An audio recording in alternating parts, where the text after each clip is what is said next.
to another episode of District of Sports. I'm George Gerbo. A reminder to find us wherever you get your podcasts. Just search District of Sports. And to check out all of our sports coverage at washingtontimes.com/sports. Just as men's tennis has been transitioning out of the Big Three era, a budding rivalry has begun to appear in its place that, in its infancy, has delivered much of the same thrill and fervor. Carlos Alcaraz and Jannik Sinner have quickly infused their own blockbuster showdowns into the annals of the sport. The Spaniard and Italian have combined to win each of the last 7 Grand Slam titles dating back to the 2024 Australian Open. The top 2 players in the world, Sinner and Alcaraz, have met in the last 2 of those finals, including an indelible 5-setter for the record books at Roland Garros, won by Alcaraz in a tiebreak after he lost the first 2 sets and after Sinner had 3 match points in the 4th. With their paths now inexorably intertwined, it sets the stage for another potential clash at the final major of the year, the U.S. Open in New York. Can anyone derail the duo? And what about the chances of the leading American men, including Taylor Fritz, Ben Shelton, and Hyattsville native Frances Tiafoe, who reached the semifinals of the U.S. Open just last year before losing to Sinner, the eventual champion? And joining me on District of Sports is the co-founder of Defector Media and the author of the new book, Changeover, A Young Rivalry and a New Era of Men's Tennis, detailing Jannik Sinner and Carlos Alcaraz and their rise in the sport. Tennis journalist Giri Nathan. Giri, it's good to have you. Thanks for having me, George. Absolutely. This is a wonderful place to start. I don't know if the idea for the book comes and almost like falls into your lap a little serendipitously now as these guys have risen in the sport, and I like the book because in tennis now these last couple of years, we've gone from the next gen in the ATP and trying to figure out who is the next group of guys after we've been blessed with this Federer and Nadal and Djokovic and Andy Murray era. And even though there's still guys like Alexander Zverev, Daniil Medvedev in the sport and still playing well and in the top 10, Alcaraz and Sinner have kind of ascended now into this place. And I wonder where the inspiration for the book came from and how it's been kind of chronicling their rise and getting to see this excellence unfold right before our eyes. Yeah, the inspiration for the book, as you mentioned, is to capture this generational shift that's happening in the men's game, where I think with Federer, Nadal, Djokovic, and Murray on their heels, there was this feeling of almost panic among the tennis commentariat or tennis fans, where whatever's coming next couldn't possibly be as, rich and entertaining as these rivalries. But I wanted to offer this book as kind of a counter argument to that point. It turns out there are incredible talents coming up right behind these guys, Carlos Alcaraz and Jannik Sinner. And I wanted to showcase not only that generational shift, but also get people excited about that new rivalry and the contrast in styles and personalities between those two. They've just met in Cincinnati, their 4th final this year. Sinner, unfortunately, had to retire early due to illness. And I like your thought on the personalities too. The relationship between them compared to what we saw Federer, Nadal, Djokovic. And it's, I don't want to say funny, but it's kind of unique to see those guys get together now. They did it the French to honor Nadal, and they have in past. We saw Federer holding Nadal's hand at the Davis Cup and all these moments recently. But man, they were crazy intense combatants in the arena that didn't really kind of do that now. And I think it's nice. I think you can still have a rivalry. Sinner and Alcaraz can still have a rivalry, but also still have this mutual appreciation in the moment for each other, because it seems like Djokovic and Nadal and Federer are just doing that now at the end of their careers. And these two guys, as you've written about, are kind of able to appreciate the contemporaries that they are in the moment.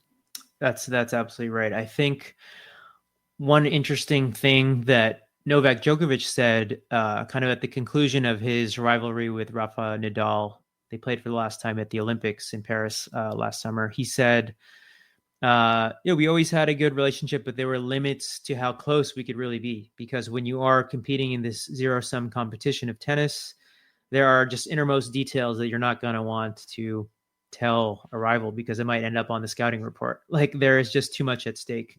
And I think that's one unusual feature of the Alcaraz-Sinner rivalry so far is, as I discuss often in the book, they have this feeling of genuine friendship, like really good working relationship.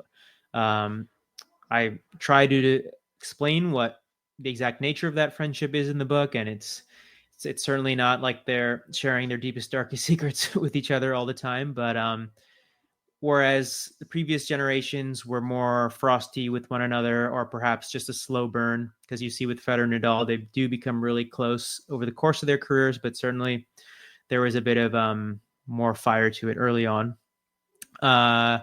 I think with what's interesting about Alcaraz and Sinner is that from the jump, they just seem to be very comfortable with one another. And in the book, I talk about moments where they are in the middle of a match in a rain delay. They're just having a friendly conversation about life in the locker room. And then there's a moment where they've just competed in a really competitive final and they split a private jet to go to the next tournament. So there's,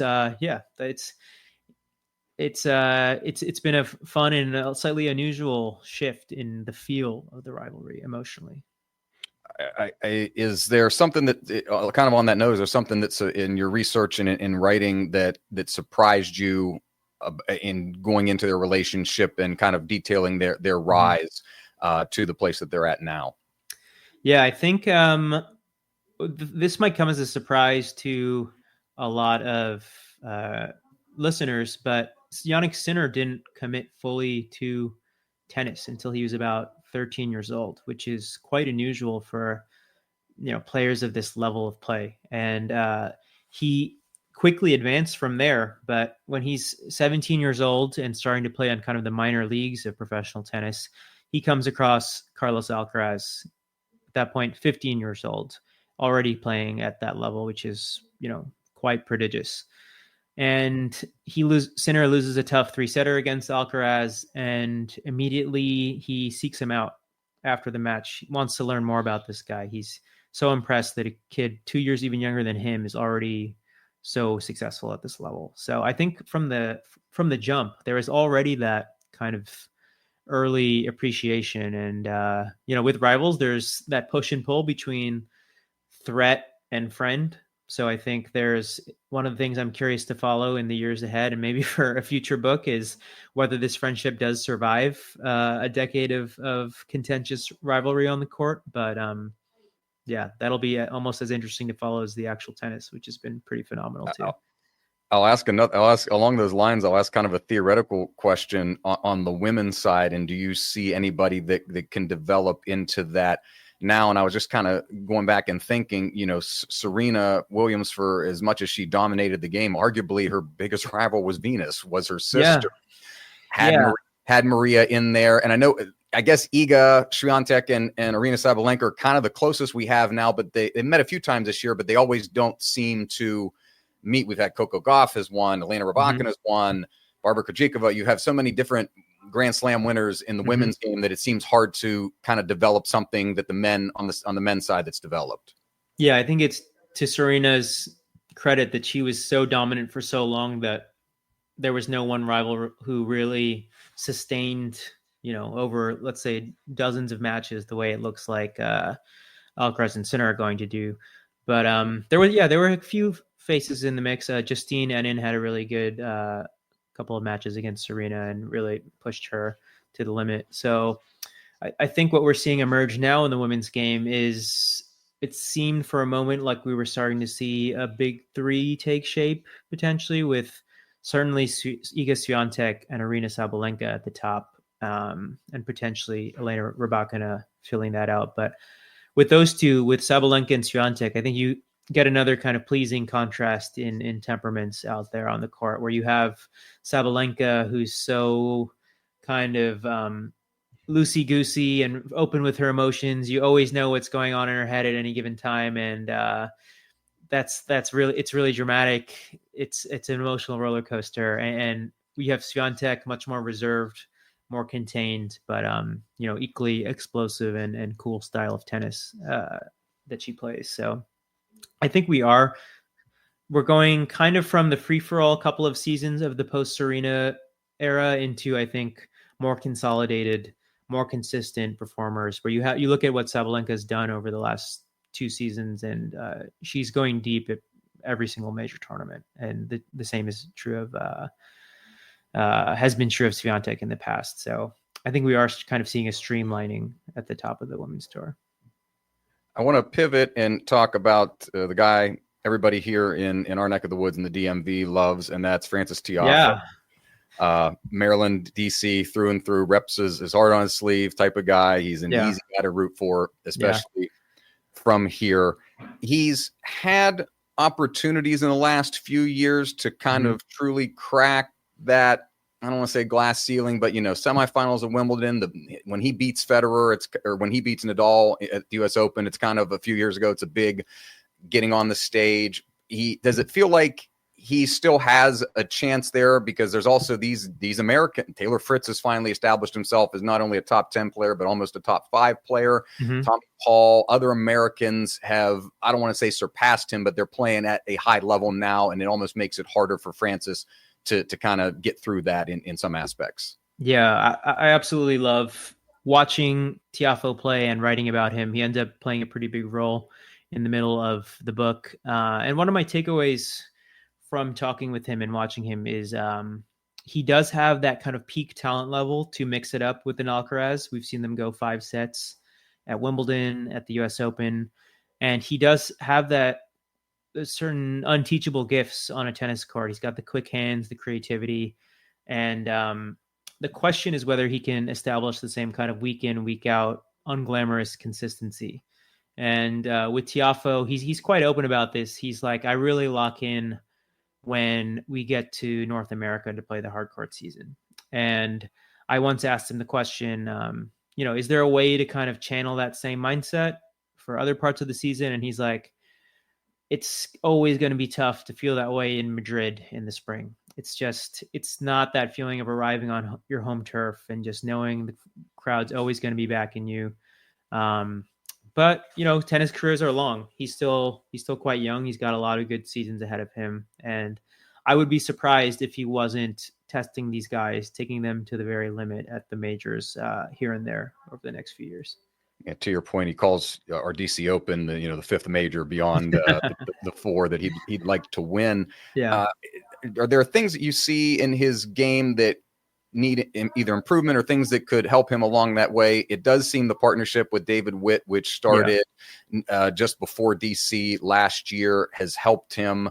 And he goes, as you said about Madrid, he's admitted that he hates clay, hates Roland Garros, and he goes round 4 this year, and it's a really good result for him. Like crazy surprising. Like, shoot, okay, is that something you can carry? Because you know how much he loves, and he's self-professed hardcourt lover, loves US Open. Are there things that you've seen in the year that he's worked with David that could lead to some more improvements in his game to get him to that consistent level? Yeah, I would take. I'd maybe even go further back, because I feel like when he started working with Wayne Ferreira, I saw big advances in kind of his conditioning and then treating his serve as more of a weapon as rather than just a way to get the point started. And with Frances, he's just, he does things his own way technically. And he's got this cool, funky forehand and this kind of shoveled backhand, and it's a really interesting package of skills. But with the serve, I don't think he realized just quite how big a weapon it could be for him. And he started cranking it in with the 130s, and things really opened up for him from there. So I personally think that should be a continued point of emphasis. He's shown moments where it's really made him have to expend less effort winning points from the baseline when he is serving that well. And I like to also see him consistently tap into his instincts at the net, play a little bit more like an Alcaraz. When the match in Madrid is getting boring, one way to spice it up, start getting aggressive with your tactics. So I think continuing to find ways to really lean into his natural gifts, and then in some cases lean into the serve and aspects of the sport that he didn't focus on as much early in his career. The hardcourt season rounding out here. We're just coming off of Cincinnati and Toronto, and we even heard some of the rumblings of it here in DC. Guys like Alejandro Davidovich-Fokina, who was in the final here in Washington, complaining about how quick the turnaround is. And now you've got these back-to-back Masters events that are more than a week at this point. Yeah. And the weird Toronto ending on a Thursday, which is kind of hard for fans to follow, let alone the players. And then Cincinnati ending on a Monday. It seems maybe was foolhardy. I know we've only got a year of, seeing how this works, but do you anticipate changes to those formats in Cincinnati and Toronto again, even though they just changed to this extended format? Are we going to see a reshuffling of that schedule once again? So many players that didn't play in Toronto and then played in Cincy, or vice versa, just trying to be conditioned in the heat, in the summer, in the States, and in North America. It seems untenable, honestly. I didn't expect it when I went out to write the book, but what emerged as kind of a theme of it is just how grueling and, as you say, untenable the tennis calendar feels right now, particularly last year when they have the Olympics that they're trying to squeeze in too. But with these expanded Masters tournaments that are now almost like mini majors, that they basically last 2 weeks, I think you're going to see more burnout, and you're going to see players being quite vocal about the burnout. And we've already seen that in the case of Iga Swiatek. We've seen it with Carlos Alcaraz. We've seen it with the best players in the sport. They're telling us that if you are winning as much as we are, and you have to jet set to the next tournament immediately after the final, it just takes a toll on you. And I think what we're seeing is a tennis schedule that was devised for a different world, both in terms of the climate and then also in terms of the nature of the game and how physical it was.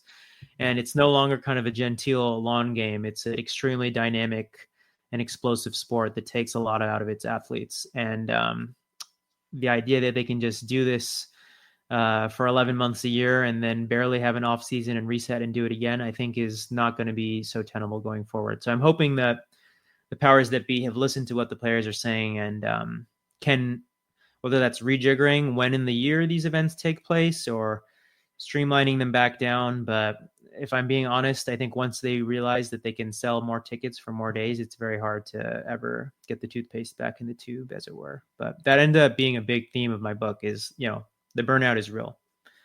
And speaking of selling more tickets in more days, I'll get you out of here with a couple of thoughts on the U.S. Open. First, this much touted, at least by the USTA, mixed doubles format that was more of an invitational than it was a merit-based competition in trying to gin up support among the world's top players. But hey, we slap $1 million prize pool on it and get people interested. And then based on this schedule, you've got Jannik Sinner's not able to play, other players pulling out just because how tiring it is. Yeah. They're playing a weirdly stunted set, if you even want to call it a set, in the format.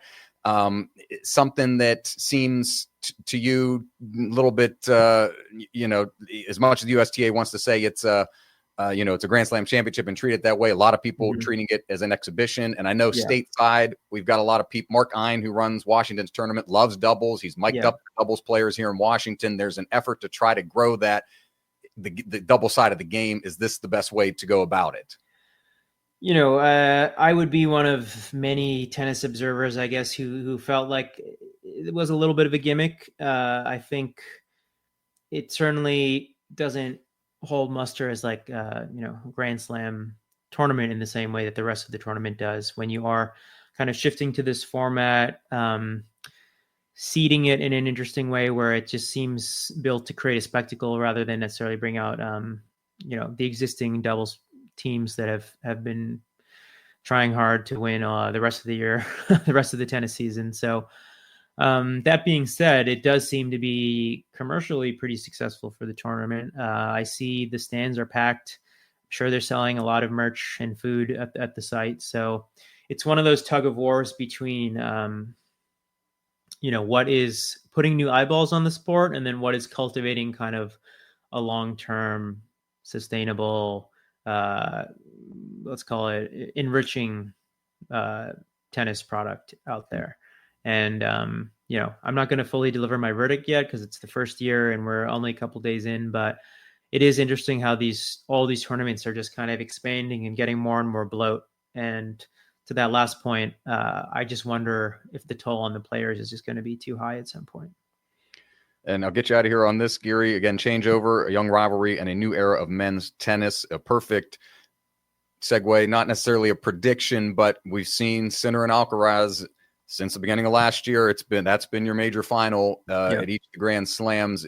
Are we on another trajectory for that this year, or Novak Djokovic, Daniil Medvedev, guys who have won the U.S. Open, done extremely well there? Is there somebody that can play spoiler in that, or do you foresee another for the 8th straight slam, a Sinner Alcaraz matchup? The only hesitation I have is the Sinner illness that we saw take him out of Cincinnati a few days ago, but I really think we're going to get a full trilogy of Grand Slam finals between these 3 guys on 3 different surfaces, which is pretty cool, and it will be fun to watch if it does happen. Still so young, and still more to come along their paths, potentially to the Hall of Fame and into the tennis stratosphere, into the record books. Giri, I appreciate the time. Thank you so much. Of course. Thank you, George. My thanks to Giri for his time. You can find Changeover, a young rivalry and a new era of men's tennis, out now wherever books are sold. And a reminder to download and subscribe to District of Sports on your favorite podcast app. Just search District of Sports wherever you get your podcasts, and to check us out at WashingtonTimes.com/sports and on social media at WashTimeSports, and find my work at Gerbo3 on social media. I'm George Gerbo. Thanks for listening, and we'll see you next time.